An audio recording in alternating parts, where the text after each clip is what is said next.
We're going to be taking a look at Section 3, which is our basic concepts of democracy. And before we get into that, I just want to go into a recap over our last couple weeks here, what our units have entailed. Okay, going back to Section 1, we've talked about the differences between government and politics, what public policies are, and some examples of public policies, like taxation, for example, would be a good one. Anything that has to do with education is another good one. All right. And then we got into some introductory differences between the democracy and dictatorship, which we went in more in Section 2. We talked about the 4 characteristics of a state: population, sovereignty, territory, and government. All right. And then we moved into the theories of government: force theory, evolutionary theory, divine right theory, and the one that we focused the most on was that social contract theory under John Locke, where we give up some of our freedoms so that we can be governed by a collective group that we ultimately vote on in today's America. Okay, that was Section 1. Section 2 was all about those different, or I'm sorry, at the end of Section 1, we also had the 6 purposes of government, if you remember right. All of those different components from the preamble: we the people of the United States, in order to form a more perfect union, establish justice, ensure domestic tranquility, provide for the common defense, promote the general welfare, secure the blessings of liberty. Okay, I'll provide for the common defense is another one I missed a little bit earlier. Okay, that was Section 1. Section 2 is all about the classifications of government, and then the forms of government that we have around the world. Okay, and we talked a little bit about Lincoln and the Gettysburg Address and how that is a perfect blueprint for the democracy that we have today. Okay, so you want to go back into those forms of government, make sure you identify those highlighted points that I put in each of your group charts from those forms of government: federal, presidential, confederation, dictatorship, and parliament. Okay, so you want to take a look at that. Right. Section 3 today, we're going to talk about the basic concepts of democracy, and there are 5 of them. Okay, and in those concepts of democracy, all right, I'm going to break down each one of these in a little bit. But when you think about it, and very similar to the purposes of government, I'm going to have you list these and provide examples of them in real life a little bit later on in class today. Okay, so basic concepts of democracy. All right, we're going to break each one of these down. I'm not going to read through them on the list here because we're going to go through all of them here in a second. All right, so what do Americans believe today are what we need in our democracy in order to live the lives that we want to live, and know that we also have to be ruled over, or as the way we put it, governed in the meantime. Okay, so continuing on to the first one here: worth of the individual. Okay, everybody in our country has worth. Okay, it doesn't matter what the status is in life, where they came from, what they look like, male or female. Everybody can bring something beneficial to the table. Okay, there's a big emphasis on making sure that each person feels like they have some worth in our democracy. It's an overriding importance in our democracy. We can't make it seem like one person is more important than other people. In regards to just in the setting of democracy, okay, we know that there are some people that have more important responsibilities than others. We know that. Okay, we also know that there are going to be some people who are going to make a little bit more than some other people, or than other people are. We get that. Okay, but it's an overriding importance that we emphasize the worth of the individual. At times, the welfare of a few takes the back seat, or takes a back seat to many. Okay, that doesn't mean that they're disregarded. It just means that for whatever circumstance, whatever situation is coming up within government, all right, we are going to eventually have to do things that we don't like. We don't want to pay taxes, right? But we have to. It's part of the system that we live in. Okay, democracy's belief in the worth of the individual is reflected in what's called free enterprise system. We'll talk about that at the end here. But basically, it's where you want to go within your particular business in the marketplace. And I'll talk a little bit more about that later on. But each person, no matter what their status is in life, is a separate, distinct being, and they have some type of worth. All right, if you just think about it, all right, the world, or I should say our country, we need garbage pickers. Okay, people are going to come around and collect the garbage. Okay, garbage collectors, I should say. All right, garbage men. Right, not a job that everybody desires, but guess what? They get paid a whole lot of money to do that. All right, so that's kind of one example of that might be what some may view as like a dirty job. Getting your hands dirty a whole lot also pays a lot too. All right, so keep that in mind. All right, there's many examples out there of worth of the individual. Equality of all persons. All right, all men are created equal. That's what was in our Declaration of Independence when John Adams wrote it in 1776. Okay, expanded on that concept. Obviously, being 2020, all men and women are created equal. Okay, democracy does not claim that both are born with the same physical and mental abilities. We know that. However, there should be opportunity. Okay, there should be equality. Okay. You can't say in 2020 that a woman can't be a police officer. Okay. Yes, a woman can be a police officer. Yes, a woman can be a firefighter. Okay. Something that might have been deemed as more male-dominated jobs in the past. All right. In the past, teaching was mostly a female profession. Okay. Now we start to see more and more males in teaching as the years have gone by. Okay. But they have to have that opportunity. Okay. So going back to the firefighter example. Okay. Equality. Man, woman, take the same tests, have the same qualifications for the fire department. Okay, they have the same requirements, same things that they have to pass. Okay, if the woman meets that, woman can be a firefighter, no doubt, 100%. Okay, it does claim two big criteria, as I was talking about: equality of opportunity, equality before the law.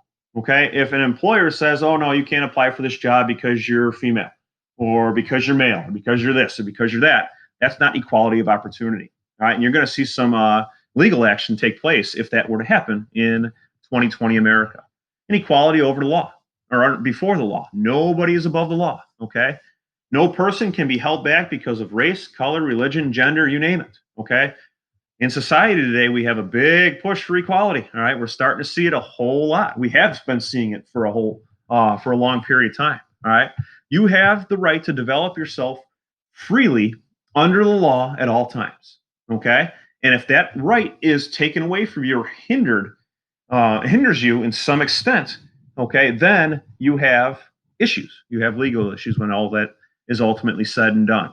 Okay. So worth of the individual, equality of all persons. Okay. Just from the first two, just think about it. All right. Everybody wants that. Everybody wants to be worthy, or everybody wants to have worth, and everybody wants to have equality. So the first two characteristics there, pretty good. Okay. Majority rule, minority rights. All right. This actually has nothing to do with skin color. Okay. This has to do with the lawmaking process. All right. So the majority will be right more often than they'll be wrong. Okay. That's usually how it works in a democracy. Okay. Democracy, in turn, is a trial and error process. All right, there's going to be things that the majority thinks will work out. All right, and then it plays out in society and it doesn't work the way that lawmakers intended for a particular public policy or a particular law to work. Okay, the government democracy searches for satisfactory solutions to the problems that we face every day in our society. All right, and improve upon solutions that actually work. All right. So if the government puts something in place that works, they're not just going to wash their hands and say, you know what, we're good here. This works. We can move on. All right. It doesn't work that way. They're looking to improve that. All right. And continue to evolve with the things that are working well. All right. And democracy just doesn't work without majority rule. When we're going to have people voting, when we're going to have people who are making laws for over 320 million people, then all right, when we're talking about worldwide standpoint, all right, when we're talking about in the United States with that 320 million people and whatnot, you got to have that majority rule concept. You're not always going to get your way as a lawmaker. We don't get our way all the time as people in society in the United States. Okay, you're not always going to get your way as a lawmaker. You have to listen to the minority side's arguments, suggestions. right? Usually, more often during the bill making process, you're going to have your sides that obviously disagree, but they might get some components of a some issue, some topic in the bill that will actually satisfy them, even though the bill is not going their particular way, if that makes sense. Okay, so if somebody is dead set on not increasing taxes, which a lot of us sign us up for that, okay, sometimes there's tax increases that have to occur. Okay, so during that bill negotiating process, the majority is going to win with that tax increase in this particular example, but you cannot forget about what the majority want or the minority wanted in that particular case. Okay, so if they wanted some component where maybe we have a different type of tax bracket, or maybe we change the amount of who's going to be affected with the percentage, for example, then maybe they'll be a little bit more okay with losing the legislation argument.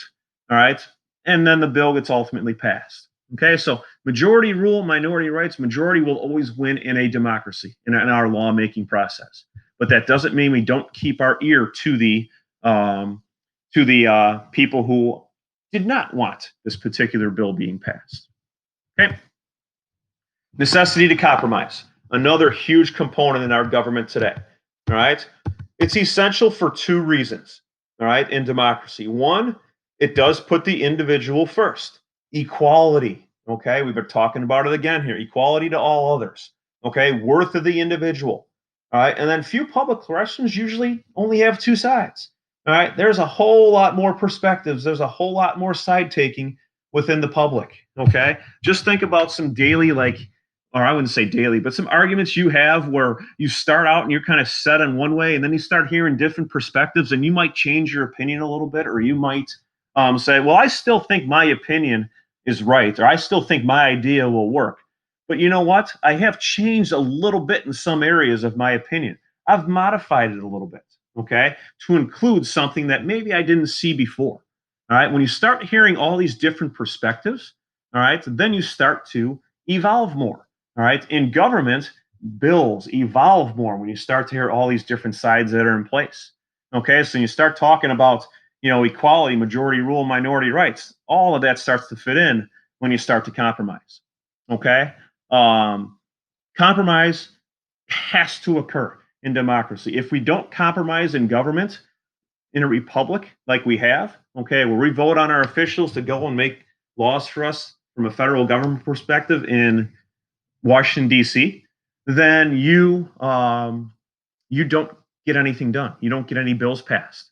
Okay, so I put a little example up there. Think about it. How should the city pay for? It should say for the paving of a public street. City pay for it, or the people living on the street? So when you start thinking of all these different standpoints, obviously taxpayer dollars is going to be in there, but imagine if the city went around to your particular street and said, you know what, your street here is pretty bumpy. There's some potholes. All right, it's uneven. We have to repave it. All right, we have to redo it. And the only way we're going to be able to redo it is with the people on the block paying for it. People would be up in arms. Okay, reason being is you're telling me that the only people who drive on this road live on this block. The road is used by all. All right, so that's where the whole taxpayer dollars thing would come into it. But think about if you only charge, or the people who were charged or living on that block were charged with repaving the roads on their block, on their particular block, and nobody else, then why should anybody else be allowed to drive on there except for the people that are living on it? Okay, obviously a little bit of an extreme example, but it gets you thinking. Okay, if we don't have that, okay, well, I live in the village of Romeoville, and I know that my taxpayer dollars are going toward infrastructure development and repaving or fixing and whatnot, repaving of streets, all right, within Romeoville. That's more acceptable. You may never drive on that road that needs to be fixed, okay? Look at I-50 or Weber Road leading up to I-55, okay? You may never go that way, but living in Romeoville, your tax dollars, some of your tax dollars might be going towards the repaving of some roads, okay? So compromise is a process to achieve a majority agreement, but it's not an end all. Once again, you can go back and fix things. You go back and look at things that don't work from a government perspective, and that's important. Okay. Last one's individual freedom. Okay, and this kind of falls in line with liberty. All right. last purpose of government, securing the blessings of liberty. Your last principle here is individual freedom. Okay, you can't guarantee complete freedom. We know that we're free, but we're not totally free. Okay, there's a time and a place for everything. There's a time and place for what we can do, what we can say, how we can act, so on and so forth. Okay, but democracy can only work where individual freedom is present. If there's no individual freedom, there's no democracy. If there's no individual freedom, we don't have the government set up in America that we have today. We have a federal government, we have a state government, we have local governments, and all three of those branches, all three of those areas, I should say, have some freedoms within them that they can utilize. Okay, just like we the people have freedoms as well. Okay, we know that there are certain things that we have to do, and there's certain things that we can kind of pursue on our own. Obviously, and going back to earlier in class, within the or under the law. Okay, as long as it fits under the law, we're okay to pursue it. Okay, everybody has the ability to develop themselves freely under the law. Okay, JFK put it greatly. President John F. Kennedy, before he was assassinated, he said, "The rights of every man are diminished when the rights of one are threatened." Think about that. Once again, let's go to 2020. All the social debates that we have going on today. Okay, people fighting, pushing for more freedom, or fighting for more freedom, and saying that maybe one group or one particular person in an instance has not been given that freedom or equality, or have their rights infringed upon. Okay, JFK said the rights of every man are diminished when the rights of one are threatened. Okay, basically saying that our democracy takes a hit if we don't guarantee the individual freedom to the fullest extent that we can, as both a country and as a government, and actually a third in society. Okay, so democracy strives to get that steady balance between liberty, freedoms, and government authority. Okay, so real big there. All right, and the last thing for today, government and the economy. We talked a little bit about that free enterprise system. All right, in our business, we have private ownership, we have private investment, okay, but we have public marketplace. All right, our economy is what's called a mixed economy. Okay, we have a free market, but there's government intervention within that free market. Okay, there are certain things we can do as a business owner, and there are certain things that are on our own as a business owner, and there are certain things that we have to follow, we have to implement via government regulations. Okay, government aims to protect both the public and private enterprise. All right, and government participation in the economy is seen at all three levels of government: the national level or the federal level, the state level, and the local level. Okay, we're just talking about simple code and being up to code. That might be a little government regulation, say at the local level. Say you're building a house and you have to meet certain code within your house. All right, that might be something that's local. That might be something that's state. More often, it's going to be local. And you're going to have to get it approved by, say, the Village of Romeoville, for example. Okay, examples of government intervention: antitrust laws. Okay, trying to prevent monopoly. Okay, you can't, if you're McDonald's, you can't own the entire fast food industry. All right, you have to allow opportunities for others. That doesn't mean McDonald's can't continue to grow and develop and be one of the top fast food options available. Okay, that's well within McDonald's right, but they can't squash the competition or completely knock out the competition, because they might have a little bit more flexibility than, say, smaller business that is a fast food restaurant. Okay, pure food and drug laws. Okay, anti-pollution standards, just keeping our air safe. County zoning ordinances, building codes, as I talked about earlier. All right, everything that is out there from a business perspective is put in place to benefit or to protect both the consumer and the business. Okay, and once again, free enterprise system. What that means: private ownership, private investment. You can invest anywhere you want in a business. If you have a lot of money, say you want to get a business off the ground, all right, and help somebody out, give them a nice little loan, and then get a little kickback if that business does well. You can do that. All right, but success or failure is determined by competition in the marketplace. There has to be that competition standpoint. All right, back in the old days, with Rockefeller, Carnegie, those famous names in U.S. history, are they captains of industry or are they robber barons, all right, where they're stealing the industry? Okay, there are a lot of arguments that were being made there. And as our country kind of went on and put in more antitrust laws to prevent complete ownership of a particular industry, the little person had a little bit more of an opportunity. Okay, government has a tendency to look out for both big business and small business, or the little guy, as I like to call them. We'll talk more about that in future units in American government. But that just gives you a little glimpse at how the government basically has its hands on everything. Again, going back to the first day of class, how does government impact your lives? We know government is in our lives every day, directly and indirectly. And here's another prime example of that. Okay, so we're going to transition on into our group activity for the day, revolving around the elements that you just learned, and then we will start getting ready to prepare for our test in the upcoming days here. Okay, so more on the activity here in a second.